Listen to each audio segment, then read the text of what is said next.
नमस्कार दोस्तों, मैं राजेंद्र प्रसाद त्रिपाठी आप सबका आज स्वागत और वेलकम करता हूं। अभी हम लोग पहुंच चुके हैं जहां पे जेके राइफल का, हमारे पूर्व सैनिक संगठन का और हमारे जिला कार्यालय केंद्र का कार्यक्रम है। वो ये जगह है, आप देख लीजिए। हम सब यहां पे आ चुके हैं। नम्रतापूर्वक एक आग्रह करूंगा, अपने आप को इस प्रांगण में पूर्णतः मौजूद कर लें, क्योंकि जब तक हमारे वीर की उपस्थिति होने के कोई फायदा नहीं। एक बार मेरे साथ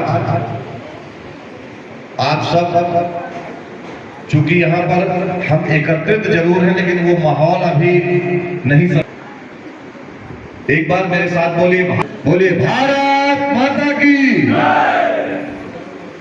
आज जिला सैनिक कल्याण इस आयोजन में एक छोटे से आग्रह में आप सब लोग इतने प्रेम पूर्वक इस प्रांगण में पहुंचे।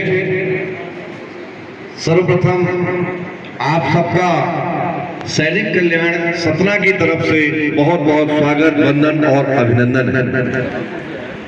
जबलपुर से हमारे लिए कल्याणकारी योजनाओं को सुचारू रूप से किस तरह से चलती रहे, उन सब का हमें लाभ मिलता रहे। आप सब लोग अपनी पूरी टीम को लेकर के हमारे हित के लिए यहाँ आए। भी सतना की पावन धरा पे बहुत बहुत स्वागत, वंदन और अभिनंदन है।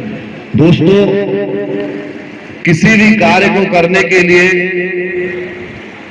यदि उस परिवार के मुखिया या सीनियर सिटीजन तन्मयता से लग जाते हैं तो निश्चित तौर पर उस कार्यक्रम की सफलता देखने योग्य होती है। निरंतर एक वर्ष से जिस तरह से हमारे पूर्व सैनिक एक होकर के सतना जिले में यह संदेश जा रहा है, उसी का ये नजारा है। आज हमने पीछे दिनों तिरंगा यात्रा निकाली थी। जिस तरह से समस्त पूर्व सैनिक एक होकर के अपनी भूमिका निभाए, तो जिसको जो दायित्व मिला उसने बखूबी निभाया, और उसका परिणाम यह है कि आज हमारे सैनिकों को किसी भी चीज के लिए दर बदर ऑप्शन में भटकना नहीं पड़ता। हमारे जो भी सीनियर गण हैं, किन्हीं कारणों से वो भूले हुए थे कि वो भी सेना में रह चुके हैं, और आज जब हम लोगों के छोटे से आग्रह में वो अपने आप को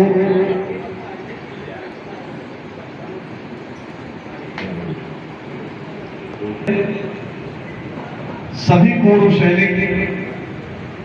सैनिक कल्याण बोर्ड और ECHS, इन दोनों के साथ मिलकर के अपने सैनिकों के हित में निरंतर पूर्व सैनिक और सैनिक कल्याण बोर्ड और उसी तरह से ECHS विभाग, छोटी मोटी चीजें हर जगह हो जाती हैं। उसके लिए आप सब बैठिए, बात करिए, सैनिक कल्याण बोर्ड में जाइए, वहां पर जो भी अधिकारीगण कर्मचारीगण हैं उनसे बात करिए, अपनी समस्या को पहले पूर्णतः समझाने की कोशिश करिए। आप अपनी बात को संबंधित अधिकारी और कर्मचारी के पास रखिए। निश्चित तौर पर हमारे सैनिक कल्याण बोर्ड में और ECHS विभाग में दोनों जगह ऐसे कर्मचारी और अधिकारीगण हैं जो आपकी बात सुनेंगे और उसका निराकरण भी करेंगे। उसके बाद भी यदि नहीं होता है तो अपने सैनिक परिवार में बैठिए, चर्चा करिए, उसका भी कुछ ना कुछ निराकरण निकले। अभी एक संदेश व्हाट्सएप ग्रुप में चल रहा था कि सन 62 और 65 की लड़ाई में 15 लाख रुपए, मतलब उसको इतना तूल बना लिया लोगों ने। देखिए, अपने जिले में सैनिक कल्याण बोर्ड का दफ्तर है और हमारे आदरणीय मंच के सामने से गुजर रहे श्री इंद्रभान सिंह जी और उनका पूरा स्टाफ लगातार ऑफिस खुलता है। आप अपने ऑफिस के समय पे जाइए, अपने संबंधित डॉक्यूमेंट्स लेके जाइए। जब तक उनके पास कोई लिखित आदेश किसी भी चीज का नहीं आता है, तब तक आपको कोई भी इसका बेनिफिट नहीं मिलेगा। यदि आपके हित के लिए कोई भी डॉक्यूमेंटेशन की कार्रवाई या कोई भी आदेशित उनके पास कोई कागज आएगा, तो हमें व्हाट्सएप ग्रुप के माध्यम से या कि पेपर के माध्यम से ऐसी जानकारी तुरंत मिलती है।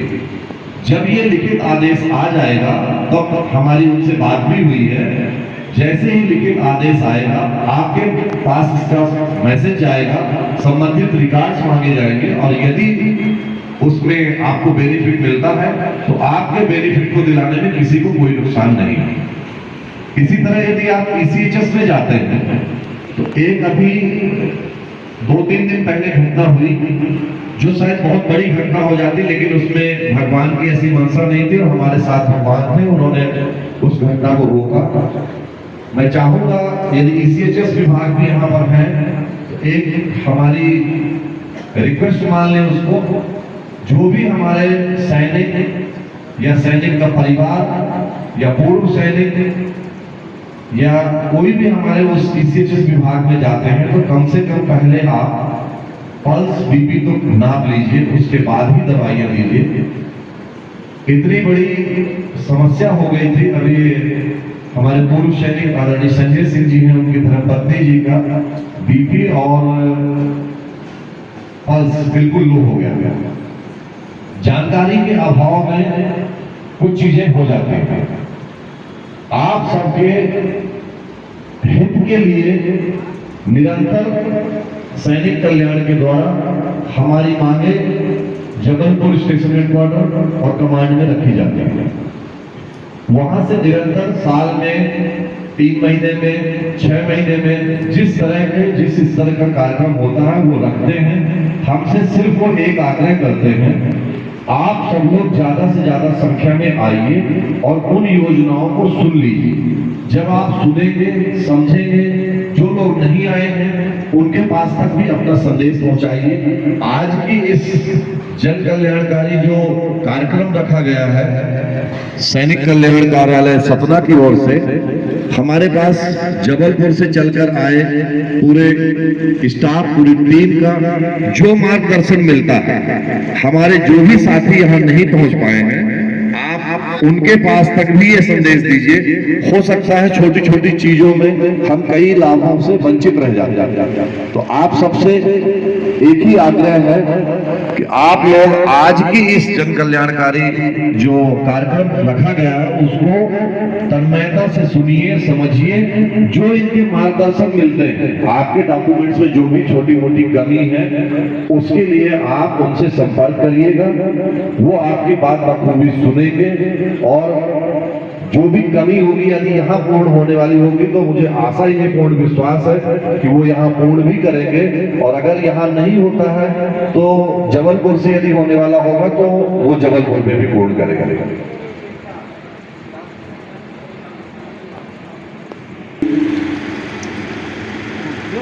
अपने जबलपुर से आई टीम रिस्पेक्टिव पूर्व सैनिक हैं और यहाँ CSD कैंटीन का बहुत बड़ा इश्यू है और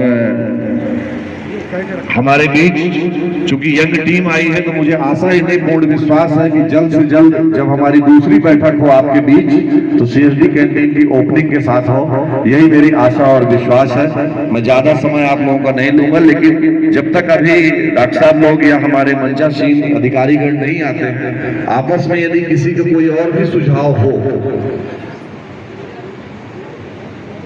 तो वो यहाँ पर रख सकते हैं,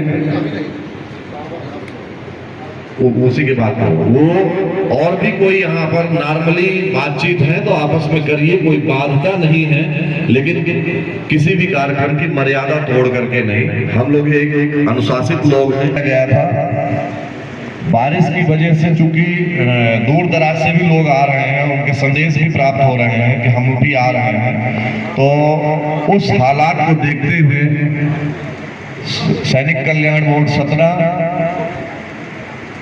उनकी तरफ से हमारे यहाँ समस्त पूर्व सैनिकों को कार्यक्रम के बाद भोजन की भी व्यवस्था की गई है, इसलिए आप लोग आराम से बैठिए। एक दिन अपने इस सैनिक परिवार को भी दीजिए, आपस में मिलिए, बातचीत करिए। धीरे धीरे करके परिवर्तन बहुत हो रहा है। आप सब लोग अपने हित के लिए जब कार्यक्रम होते हैं उसमें जरूर आइए। काम कभी किसी का खत्म नहीं होता। अभी भी यहाँ जितने लोग बैठे हैं उनके सबके कुछ ना कुछ काम है, लेकिन जब ऐसे आपके सैनिक कल्याणकारी योजनाओं का कार्यक्रम हो या कोई ऐसी बैठक हो सैनिक कल्याण में या कहीं भी होती है, एक दिन के लिए आप अपना समय अमूल्य निकालिए। जब आप बैठक में जाएंगे तभी एक दूसरे से जानकारी शेयर करेंगे, तभी एक दूसरे की कुछ ना कुछ छोटे मोटे अगर कागजात में कमी है तो वो दूर हो जाता है। अपने मन में कोई भी चीज लेके बैठना नहीं है। दूसरा, हम लोग अभी ये कोई लेक्चरबाजी नहीं, नॉर्मली मैं बात कर रहा हूँ, इसका सहारा भी लिया हूँ, कोई दिक्कत नहीं है कि हम लोग छोटी छोटी चीजों की स्टेज ले लेते हैं। हो सकता है कई चीजें घर में नहीं कह पाता आदमी, तो ये परिवार एक ऐसा परिवार होता है जिसमें आप लोग बैठिए। जैसे बुजुर्ग लोग हो गए हैं, आप सुबह सुबह टहलने निकलते हैं, रैली के लिए साई पैलेस के प्रांगण में उपस्थित सैनिक कल्याण अधिकारी कमांडर राम विशाल यादव साहब, जैक रेजिमेंट सेंटर जबलपुर से आए लेफ्टिनेंट मोहम्मद रशीद साहब, सतना जिला अस्पताल से आए हुए मेडिकल विशेषज्ञ डॉक्टर अयाचित केसरवाली जी, नेत्र रोग विशेषज्ञ डॉक्टर ज्ञानेश मिश्रा जी, स्त्री रोग विशेषज्ञ डॉक्टर संजू गुप्ता जी, साई पैलेस के संचालक श्री रावे सिंह जो यहाँ पर उपस्थित नहीं है अभी, जिला सतना की वीर नारियों, सभी भूतपूर्व सैनिक एवं सैनिक परिवार को मैं कल्याण संयोजक आनी कप्तान इंद्र कुमार सिंह, जय रेजिमेंट सेंटर और सैनिक कल्याण कार्यालय सतना की तरफ से आप सभी का हार्दिक स्वागत एवं अभिनंदन करता हूं। जैसा कि आप सभी को मालूम है कि जिला सैनिक कल्याण कार्यालय राज्य सरकार, केंद्र सरकार एवं सेना के द्वारा जो भी कल्याणकारी योजनाएं चलाई जा रही है उनके लिए अपने सैनिकों के लिए हमेशा प्रयासरत है। फिर भी कुछ ऐसी समस्याएं होती हैं कि जो उनको मतलब हम अपने पूर्व सैनिकों के गांव तक, छोटे छोटे कस्बों तक नहीं पहुंच पाते हैं।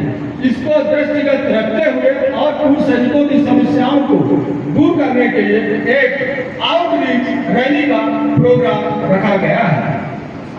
इसी के उद्देश्य से हमारे जबलपुर से जैक रेजिमेंट सेंटर के रिकॉर्ड से आए हुए लेफ्टिनेंट मोहम्मद रशीद साहब और अपने स्टाफ के साथ हम लोगों के सैनिकों को जो सतना जिले में निवासरत हैं उनको क्या क्या परेशानियां हो रही हैं, स्वयं चलकर हमारे पास तक आए हैं और हम इसका पूरा से पूरा फायदा उठाएंगे। इसमें कुछ स्पष्ट टीम है जो आज के समय में सब कुछ हमारे जो डॉक्यूमेंट है ऑनलाइन हो रहे हैं, तो उसके बारे में मतलब वो बताएंगे। इसके बाद ECHS के संबंध में जो परेशानियां हो रही है उसके बारे में हमें ज्ञान दिया जाएगा।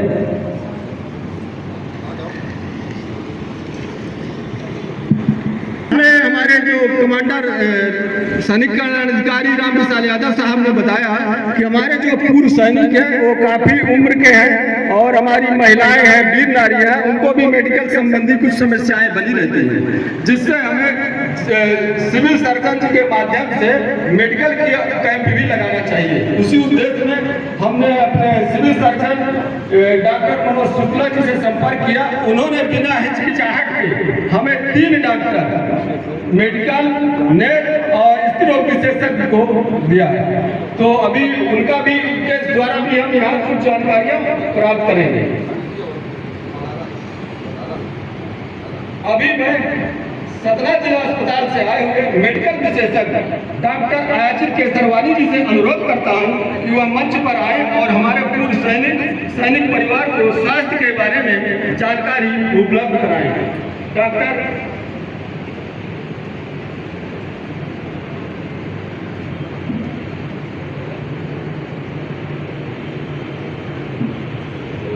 Good morning. रोग विशेषज्ञ जिला अस्पताल सतना। मैं आज आप सबको मैं अपने मौसम के बदलते कुछ जानकारी देना चाहूँगा। जैसे कि अभी मौसम बहुत बदल रहा है तो मच्छर बहुत ज़्यादा हो रहे हैं, उसकी वजह से अपना डेंगू फैल रहा है और पानी हमारे यहाँ आसपास बहुत एकत्र हो रहा है, जिसकी वजह से हमको फुल स्लीव्स कपड़े पहनना है और मच्छर भगाने के लिए जो अपन मेजर्स लेते हैं वो हमको ध्यान में रखना है। साथ में फीको ओरल रूट से काफ़ी इन्फेक्शन हो रहा है, तो हमारे सतना मैंने नोटिस किया है जैसे कि बहुत ज़्यादा टाइफाइड होता है और इसका मुख्य कारण एक ही है कि दूषित पानी, तो हमको उसका भी बहुत ज़्यादा ध्यान देना है और पवन सर, हमको अपने पीने का पानी